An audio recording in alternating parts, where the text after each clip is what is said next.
Ano ulam, Beng? Dito na sila naglakad-lakad hanggang sumakay ng bangka papuntang Gumaka. Nakiusap yung mama ko na sumakay siya. Ulam. Alam siya kung saan siya pupunta. Hindi niya Mamam? sasagot mo yung basta makikisakay lang kami. Kung nasakay po siya ng mga magbabat niyo, Video, Beng. Doon na may napansing pinakakaiba si Teresita. pag sinabi ko, Mama, mambata.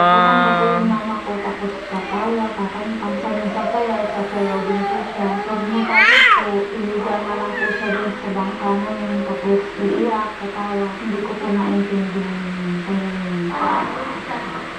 Nung malapit na raw sila sa pampa, pinasan siya ng kanyang ina. Sabay palo sa dagat.